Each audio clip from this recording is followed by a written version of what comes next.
¿Qué tal? Bienvenidos a un episodio más de 3 en punto. Esta vez no tenemos invitados, somos el equipo de casa. Yo soy Beatriz Rojas, me acompaña Raúl López Telles y Patricia Monreal. Y vamos a hablar de un tema que se está ahí elucubrando en el Congreso del Estado. Ya lo habrán visto, ya habrán escuchado, que están por nombrar, si no es que ya nombraron cuando salga este episodio, un nuevo fiscal general del Estado. Está también ya la terna, después de miles de complicaciones, para el titular de la Comisión Estatal de Derechos Humanos. Se va a elegir un titular del sistema anticorrupción. Del Tribunal Anticorrupción. Del Tribunal Anticorrupción. Y pues nos interesa hacer un comparativo de cómo se han dado estos procesos en el pasado, cómo han venido degenerando hasta ahorita, y de las particularidades de estos procesos en particular, las particularidades, o sea, específicas de los procesos en particular. Sabemos que estos cargos siempre tienen un matiz político, ¿no? Porque es el Congreso el que los pone en conjunto con el Ejecutivo, entonces pues vienen de los partidos políticos, hay un reparto ahí de espacios, pero a mí me parece, no sé cómo lo ven ustedes, que el descaro ha sido gradualmente mayor, hasta ya un punto... pues, sí, claro, ya es un poco que sí, que es un poco difícil de creer, ¿no? Claro. Porque de por sí en el 2019 vimos ciertas cosas. En el 2019 se dieron tanto el nombramiento del fiscal general Adrián López Solís, que fue el primer fiscal que hubo en Michoacán, como el intento por nombrar a un titular de derechos humanos, que fue un fracaso.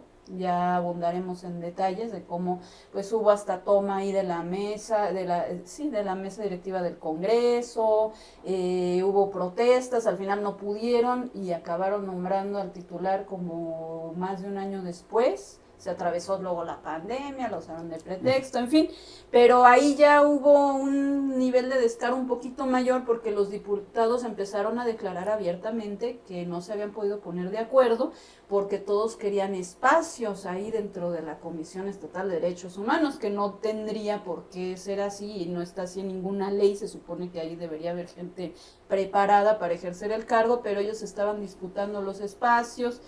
Había ahí un tema de que ya no les salían las cuentas porque la auditoría le tocaba al PRD, la comisión le tocaba al PAN, o sea, cuotas partidistas. La fiscalía, ¿quién le había tocado entonces? Y Morena, que decía que no quería, luego que sí quería, y pues no se pudo, porque había un perfil por ahí que decían que era impulsado por Morena, ¿no? Pero entonces el PAN decía que a ellos les tocaba la comisión, todo esto que se decía por abajo, ¿no? Que no lo pueden decir abiertamente, pero que lo empezaron a dar a entender, y y bueno, sí hubo declaraciones ahí ya directas, ¿no? Con este tema. Ahí quienes cubrimos la fuente de Congreso, y quienes no también, yo creo, coincidirán. Nuestra percepción es que siempre decimos, bueno, no puede haber una legislatura peor que esta. Y resulta que la que sigue siempre es peor. Claro. Cuando nosotros lo comentamos con los diputados, generalmente se molesta, ¿no? Hay alguno que me ha comentado y dice, no, cuando me lo decían, pues sí me disgustaba mucho, y dice, pero pues es la verdad, ¿no? O sea, claro. Y esto lo comento por esto que dice Betty, ¿no? El grado de cinismo con que van actuando cada vez es mayor. La manera en que se violentan las normas sin pudor alguno cada vez es más descarado, ¿no? Y eso es lo que estamos viendo ahorita, ¿no? Desde hace muchísimo tiempo los organismos, los cargos que le tocan definir al Congreso, pues son motivo de disputa política. Pero lo comentábamos previo a arrancar este programa, ¿no? El caso de la Comisión Estatal de Derechos Humanos, cuando fue el primer, cuando se dio la alternancia de poder en Michoacán, que salió Tinoco Rubí, entró Lázaro Cárdenas Batel, el Congreso del Estado sufrió un acomodo interesante, porque como eran, digamos, este nuevo escenario político, pues había mucho ánimo por legislar realmente. Yo creo que de las legislaturas que yo he cubierto, me parece que fue la 68ª, estaba de coordinador del PRD Juan Iriarte, del PRI Mario Magaña, del PAN me parece era Francisco Morelos, y pues había una discusión realmente legislativa. Y entre esos temas que a esa legislatura le tocó tratar, estaba la renovación, para variar, de la presidencia de la mesa de la comisión, de la presidencia de la Comisión de Derechos Humanos. Y comentaban los legisladores de cómo los buscaban los aspirantes para cabildear, ofreciéndoles presentes, regalos, alcohol, cenas, complaciéndolos para obtener su voto a favor.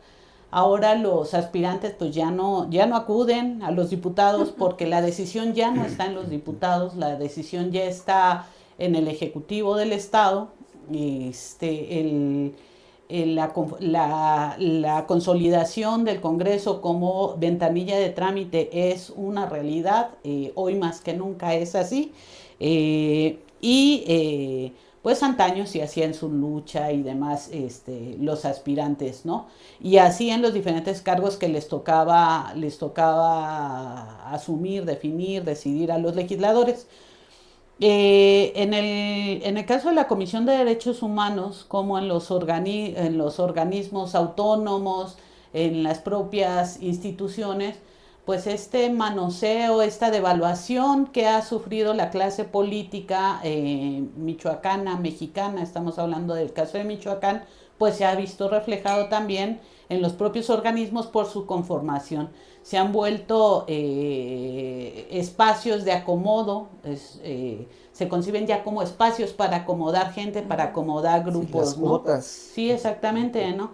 Y en el caso de la Comisión de Derechos Humanos, digamos, el primer gran devaluador del organismo, desde mi perspectiva, fue el Partido Acción Nacional, que desde el Congreso del Estado tuvo con algunas presidencias en las que tuvo mano para la definición, la posibilidad de estar colando gente, pues verdaderamente impactante, ¿no? En este caso recuerdo, por ejemplo, a la panista, aquella que fue administradora en esta administración con el actual presidente, que estaban peleando el token de las cuentas de la Comisión de Derechos Humanos para tener control financiero, una cosa verdaderamente grotesca. Acabó saliendo esta mujer, luego buscó ser candidata, luego andaba en la defensa de los derechos de las mujeres, sumándose ahí, pero bueno, la mano de los partidos, pues como bien sabemos, ha venido a ser un factor de putrefacción dentro de las instituciones y los organismos, ¿no? Que se supone que son autónomos. Bueno, solamente aclarar para quienes nos escuchan, quienes nos ven, que finalmente hoy los diputados tienen que decidir de un grupo de comparecientes y definir una lista de donde finalmente va a salir esa terna. Por eso comentábamos que ahora el Congreso pues básicamente se ha concretado en una oficina de trámite, ¿no? En donde ya no le toca decidir, sino simplemente pasar el trámite al Ejecutivo para que sea él el que decida. Es en el caso de las fiscalías. En este momento que estamos grabando el programa, son 7 cargos los que tiene que definir el Congreso del Estado. Uno, el fiscal general del Estado; otro, ahora llamado ombudsperson, el presidente de la Comisión Estatal de Derechos Humanos; 3 auditores especiales dentro de la Auditoría Superior de Michoacán, y una magistrada con A anticorrupción, porque a diferencia del resto de los casos, aquí lo hicieron de género. Sí, no, pero además para permitir el arribo de Azucena Marín, que era la contralora estatal, y que violentando la norma, porque tenía que tener un periodo mayor para separarse del cargo. Reformaron la norma ahora con todo lo que hicieron de la reforma al Poder Judicial para que ella pudiera tener el espacio para poder entrar. Entonces pidió licencia con el tiempo de la nueva norma reformada, aunque contravenga la federal, para que sea designada como magistrada anticorrupción, casualmente de la magistratura que se encarga de la revisión de las cuentas estatales, que están bajo la responsabilidad de su ex jefe, ahorita, Alfredo Ramírez, de su ex jefe formal, exactamente, Alfredo Ramírez Bedoya. A mí se me hace muy chistoso cómo usan este tema de la paridad de género cuando conviene, claro, ¿no? Porque también en la de derechos humanos hubo un amparo de una de las aspirantes que vio que como que no tenía oportunidad y dijo que la convocatoria debió dirigirse solo a mujeres porque ahorita el titular es hombre. Hubo una suspensión judicial, le dijeron que no le iban a hacer caso a la suspensión, finalmente ella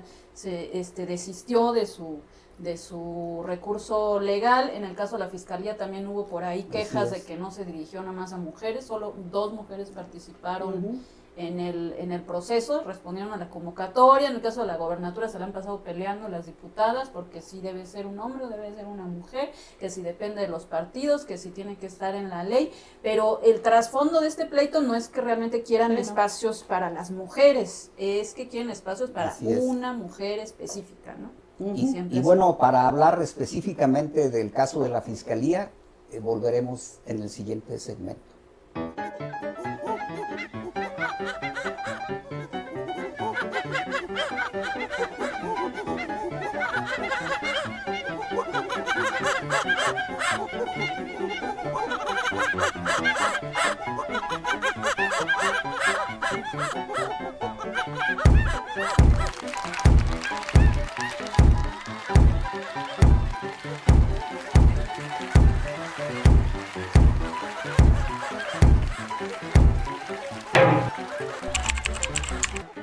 Hola de nuevo, continuamos en 3 en punto en este programa que estamos dedicando a la lluvia de designaciones que tiene en puerta el Congreso del Estado y que se pretenden concretar antes de que concluya julio.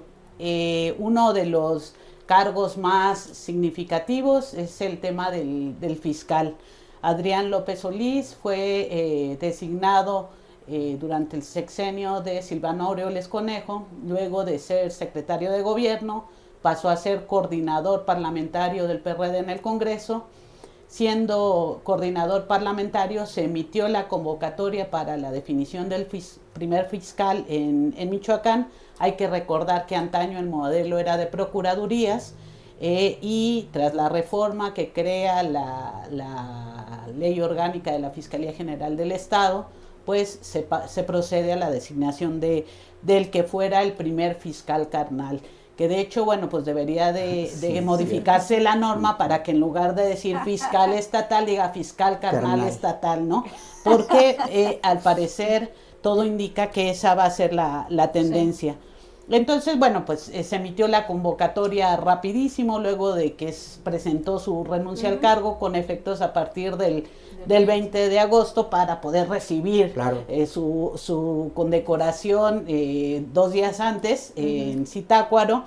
Y bueno, pues ya hay personas inscritas en el proceso. A mí siempre me llama mucho la atención que la gente participe en estos procesos cuando es públicamente conocido que ya están definidos, ¿no? Designados. Por una parte entiendo que la propia estructura mueva, como tiene que haber primero una lista de 10 aspirantes, tiene que haber por lo menos 10 que arme el Congreso, ¿no? Exacto. Ajá. Esta lista de 10 la turna al Ejecutivo el Congreso, esto viene en la ley, para que el Ejecutivo escoja 3 y esa terna la retorna al Congreso que entonces debe de votar por uno, ¿no? Entonces, pero hay gente que uno ve que participa. Y hacen su presentación, sí, y se preparan, y hasta se ponen nerviosos en la comparecencia. Sí. Bueno, el propio Carlos Torres, cuando ahorita nosotros estamos grabando esto, ¿hoy qué día es? Martes.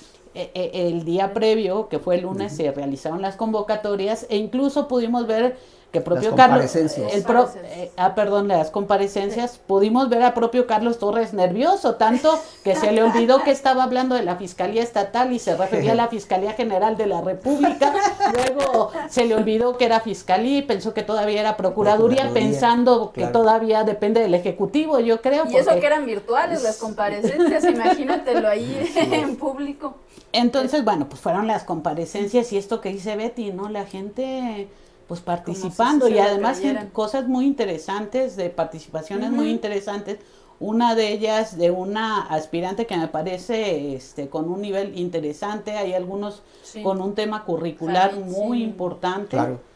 Pero los que sí tienen la preparación. Y que sí han trabajado en el área, antes procuradurías y ministerios públicos y que han litigado y que sí hablan pues de algo que vivieron. Tienen carrera judicial, sí. A diferencia de pues quien va a quedar que no. Pues de hecho el proceso mismo lo que anticipa pues es una imposición, ¿no? Porque obviamente ante la falta de reglas claras o de cómo los manejos políticos o partidistas influyen en decidir en definitiva quién será el titular de la fiscalía y sobre todo los huecos también, ¿no? En qué momento la ciudadanía pudiera opinar, inclusive dar una calificación, qué tan bueno fue el ejercicio de Adrián López Solís a cargo de una fiscalía en un estado sumido en una creciente inseguridad y de los índices realmente pues los manejan retóricamente, pero lo vemos en la vida diaria, ¿no? O sea, los índices de homicidios dolosos, de violencias, no solamente contra mujeres, sino contra otros sectores, y que relativamente no se vivió una fiscalía cercana a las necesidades de una sociedad en busca de respuestas. Que también ahora que mencionas la gente, a mí se me hace bien curioso el papel de... Yo sé que no es la ciudadanía en general, pero cuando estaban las comparecencias que se transmitieron en vivo en los canales del Congreso, el montón de comentarios, ¿no? De aplaudidores, como si fuera un partido de fútbol. Yo le voy a Torres Piña, el mejor perfil y sus emojis. O sea, qué falta de seriedad. O sea, estamos hablando de que van a elegir un cargo sumamente importante. Y por otro lado, en la Comisión Estatal de Derechos Humanos ni siquiera transmitieron las comparecencias. O sea, ahí la gente no tenía el acceso a ver qué estaban diciendo o quiénes eran. Sí, o sea, no son públicos. No que son deberían públicos ser, los procesos. ¿no? Pues son cargos públicos finalmente. Sí. La intolerancia de los diputados, bueno, a mí me parece, en el caso de la Comisión de Derechos Humanos, por lo menos, digamos, el salón estaba abierto para acudir y tener... Es muy importante ver físicamente de cara a cara a una persona que está buscando un cargo, cómo se expresa, cómo se mueve, las inflexiones incluso de la voz, y bueno, hubo esa posibilidad, pero en el caso de la Fiscalía, y me queda claro que era para cuidar a Carlos, ¿no?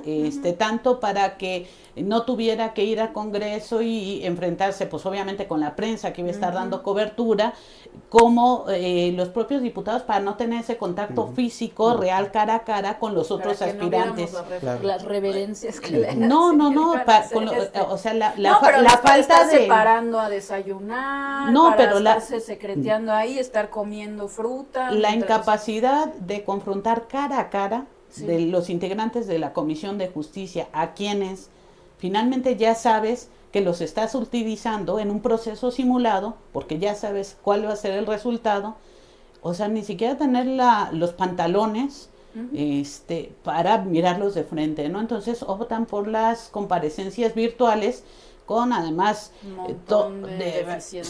porque no se caracterizan por el manejo tecnológico en el Congreso del Estado, ¿no? Que además ahí le hicieron una grosería a uno de los aspirantes porque iban desfasados en tiempo, pero fueron desfasados desde el principio por sus mismas complicaciones técnicas, y cuando era la hora en que le iba a tocar a Torres Piña, entonces el aspirante que en turno seguía le dijeron que se tenía que esperar hasta el final de las comparecencias. No, pues sí. Porque el secretario de gobierno pues le tocaba, le robó, ¿no? Y no le iban a cambiar la hora a Torres Piña, ¿no? Claro. Y también se vio ahí bien curioso cómo pues estaban los aspirantes batallando con sus propios equipos y a unos nada más se les veía la parte de arriba, o estaban leyendo, o estaban cambiando las diapositivas, estaban nerviosos, y él pues tranquilo, alejado de la cámara, bueno, tranquilo en ese aspecto, leyendo, uh-huh. Podía mover las manos, Claro. en algún momento la imagen se centraba nada más en su rostro, luego volvía a las diapositivas, mágicamente, porque tú le veías las manos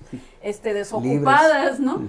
Y pues también, ¿qué tanto hay una equidad cuando además en su página de Facebook está sacando fotos? Mandó un fotógrafo a que le tomara fotos a las pantallas de su comparecencia donde se veía su imagen, y los otros pues obviamente no, y además lo que tienen comentabas, ese ¿no? alcance, Hay ¿no? una cargada pues de sectores a favor de su candidatura. Digo, ya ustedes notaron que obviamente el fiscal carnal pues está enfocado a Carlos Torres Piña.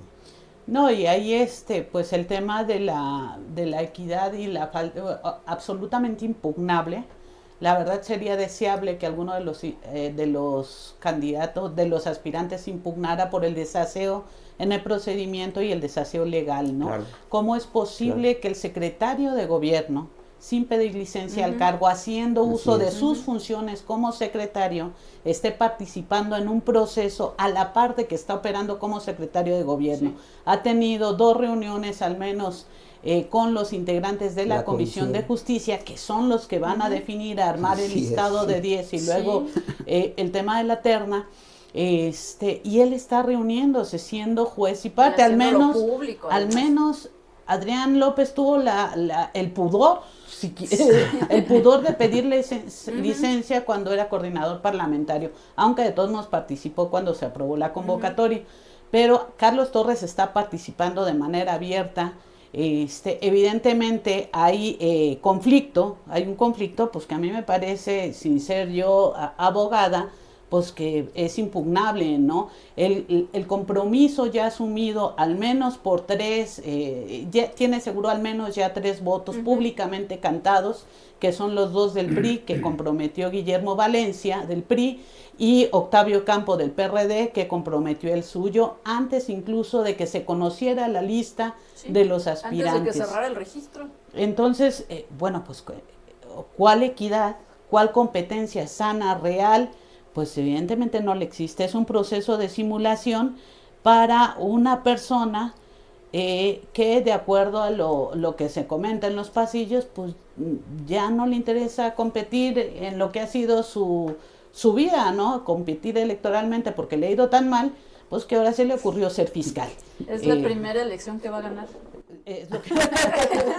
Y bueno, yo dudaría de la palabra elección, ¿no? Porque en realidad es una imposición o una designación a modo, ¿no? Más. Claro, no está sujeta a ningún escrutinio ni obviamente una ponderación ante un público. Una valoración. Exactamente. Bueno, ni el currículum, o sea, hay que checar los currículums. Creo que eso es lo más... López sí tenía experiencia, claro, por lo menos sí, trabajando pero aquí en este área. caso, pues lo más notorio es de que Torres Piña es un perfil completamente ajeno al que se necesitaría en la figura de un fiscal. Eso creo que es obvio para todos, ¿no? Y con eso vamos a cerrar el bloque, con esta bonita reflexión. Y nos falta todavía abordar el tema de la Comisión de Derechos Humanos y de los otros nombramientos, así que no se vayan ahí.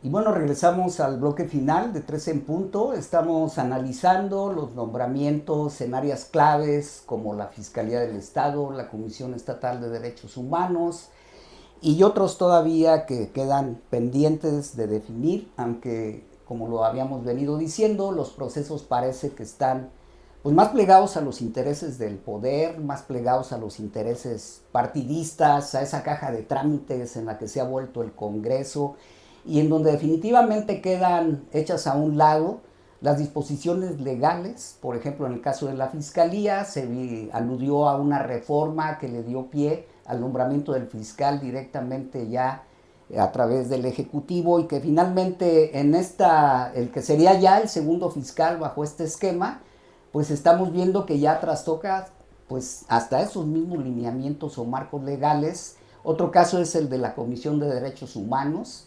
Es un tema demasiado sensible también para la sociedad actual, en donde el ombudsperson o el presidente de la Comisión de Derechos Humanos, pues creemos debería también de atender a otro tipo de situaciones que están reclamando sectores sociales, y que no solamente tienen que derivar de hechos estrictamente violentos, porque ¿dónde está la educación que en materia de derechos humanos debemos de recibir los ciudadanos? ¿Usted sabe qué es lo que tiene que hacer un ombudsperson o un presidente de la Comisión de Derechos Humanos? Sí, ahí lo que está de fondo es este asunto de los pesos y contrapesos en el ejercicio público, ¿no?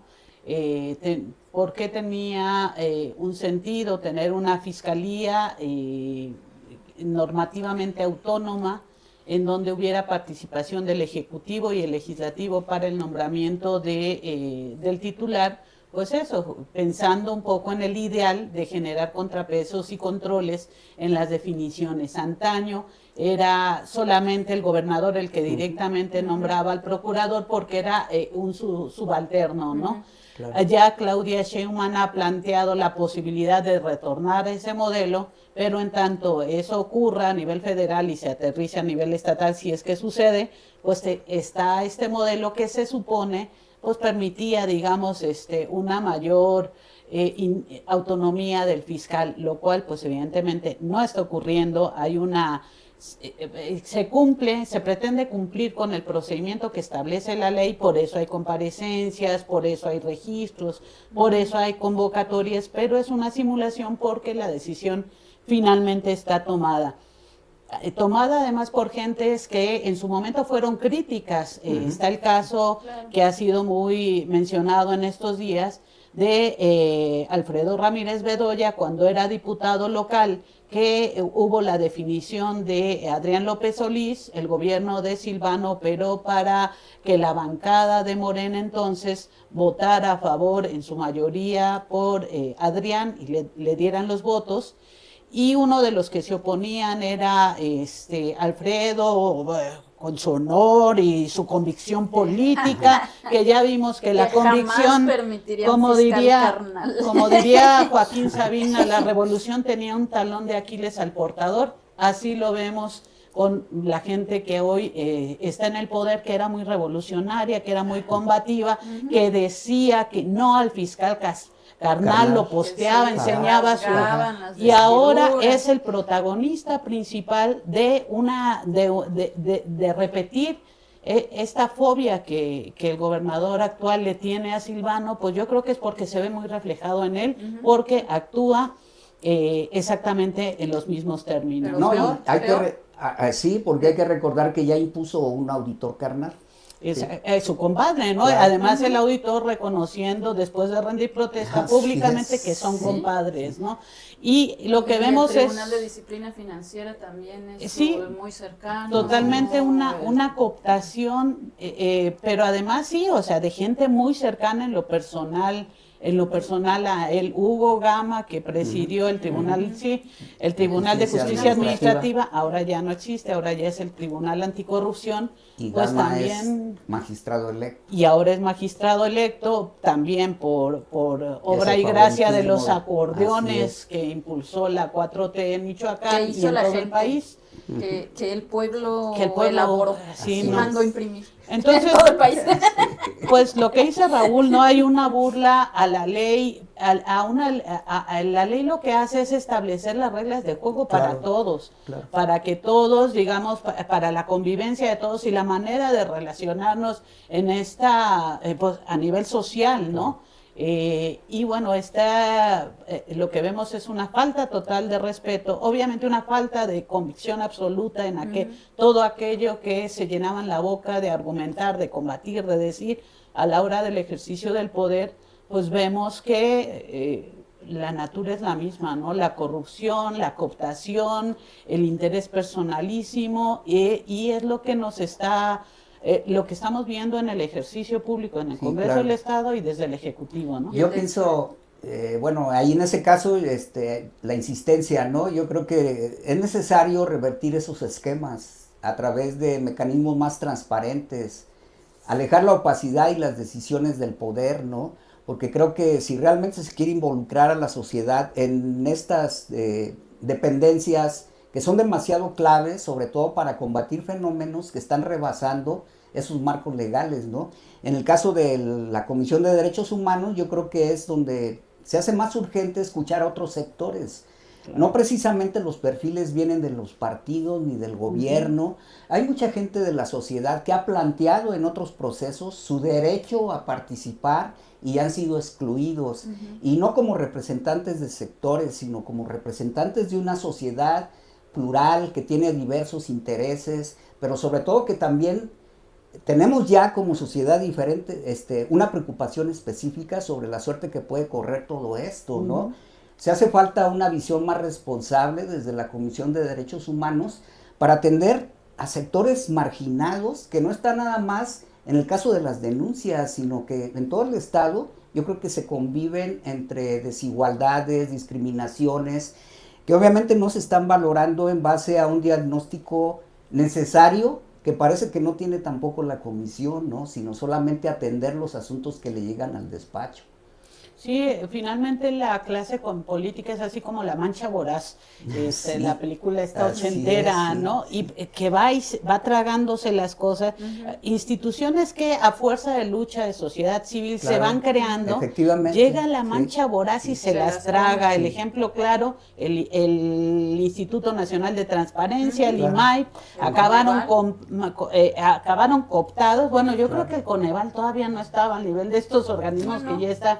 El Instituto Michoacano de Transparencia, que fue una lucha, bueno, yo me acuerdo de compañeros, periodistas, fletándose, yendo al Congreso para el tema de la legislación, lo cooptan los partidos, acabó siendo agencia de viajes para los para el presidente en turno, el que acaba de salir, se iba con la novia, que era otra comisionada, y andaban paseándose bajo pretexto de cursos. Y la transparencia, bien, gracias. ¿Por qué? Porque la clase política los coopta y los aniquila, ¿no? Y luego los anula, ¿no? Como en el caso de estos organismos, ¿no? Cuando vemos perfiles sociales con mucha trayectoria, mucha lucha social, pues que en muchos de los casos ni siquiera participan porque tienen claro que las limitaciones. Así es. Y buscan y dan sus batallas con la gente donde tienen que ser dadas, ¿no? Yo ahí lo que veo es, por un lado, lo que dice Raúl, falta de evaluación, de decir, a ver qué faltó con que se va, para poder entonces sentar el criterio de quién viene. Dos, que se desprecia mucho la carrera, la preparación y la experiencia, se le da prioridad a estas comparecencias que son más como un espectáculo. Bueno, pero es que ya también luego ya desconfía uno de la preparación. Bueno, también. Los honores los que llegan con 3, 4 maestrías, pues también. Es que pero debería haber un aval social, ¿no? Un respaldo, por lo menos en la Comisión de Derechos Humanos, de que la gente, y ahí involucrar a la sociedad y que digan, oigan, sí nos ayudó, o sí tiene una historia de lucha. Y una autoridad moral, ¿no? Sobre todo, que esa es la que espera que no sea la sociedad, carta de los vecinos, ¿no? De que tiene una reputación intachable, sino de verdad una carrera. Y también pues la manera en que habría que involucrar a la sociedad, que no sea para que estén echando porras, ¿no? Como en un partido político. Que no sea bajo la perspectiva del acarreado, claro. Yo creo que no sea el voto popular, porque ya sabemos que eso lo tienen completamente dominado y no es realmente democrático, pues, o no es realmente la gente la que está hablando. Yo creo que los diputados son los que tendrían que abrir ese camino, sobre todo, ¿no?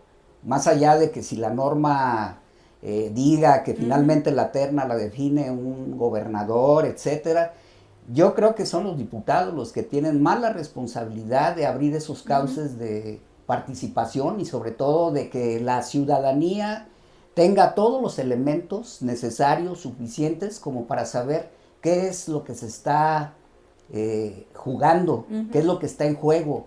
El hecho de la fiscalía insistimos, es algo demasiado importante como para que definitivamente se le dé una vuelta de timón al rumbo que ha tomado, en donde definitivamente pues parece que es una dependencia al margen por completo de todo lo que vivimos a diario.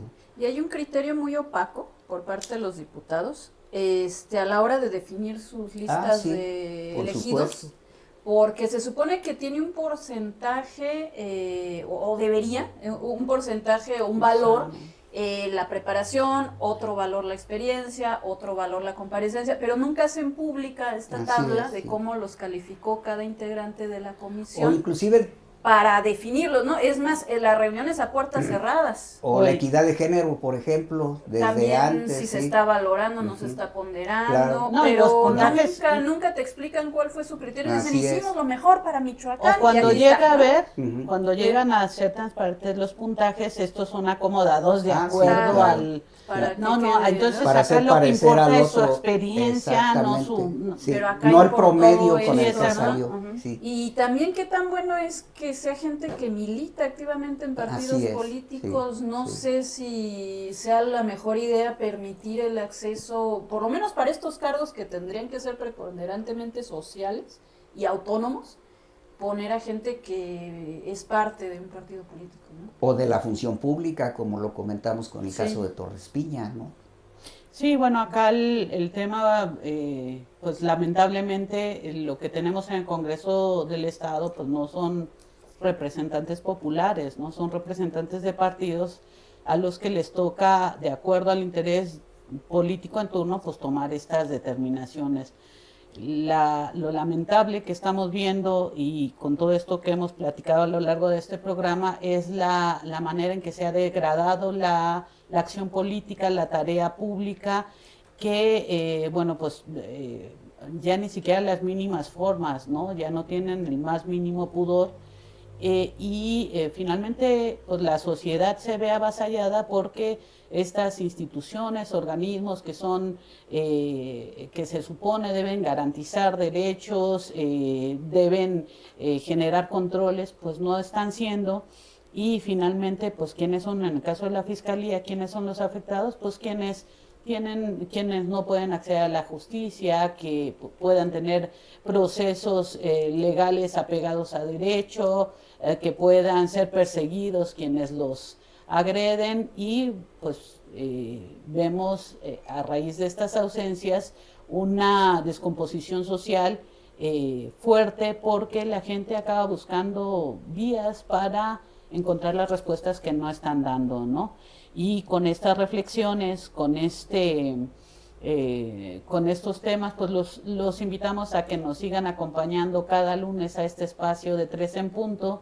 Estamos en Instagram, en TikTok, nuestro portal, también ya estamos en el Spotify para que escuche estos programas. Y como siempre, invitándolos a la reflexión, a platicar, a que nos hagan llegar sus opiniones, porque la apuesta de este espacio es ciudadana, es construir de manera conjunta, discutir de manera conjunta, generar ideas, aunque pues estén prohibidas ahorita por nuestro Código Penal, pero pues somos necios, y es la invitación, agradeciendo profundamente pues que atiendan a esta invitación que como proyecto periodístico les hacemos de manera cotidiana. Muchas gracias. Epílogo. Después de la grabación de este programa de 3 en punto, el domingo 27 de julio se concretó la designación de Carlos Torres Piña como fiscal general del Estado, la de Josué Mejía Pineda como presidente de la Comisión Estatal de Derechos Humanos, la de Azucena Marín Correa como magistrada anticorrupción y la de Víctor Manuel Cerrato como comisionado de víctimas en el Estado. Ese mismo día, el Congreso designó a Lisette García Torres, Jaime Corona Tinoco y Karina Rosales Rodríguez como auditores especiales de normatividad, fiscalización estatal y fiscalización municipal respectivamente de la Auditoría Superior de Michoacán. También nombró a Omar Negrón Villafán como nuevo integrante del órgano de administración del Poder Judicial y a Lee Cruz Melchor como contralor del Instituto Electoral de Michoacán.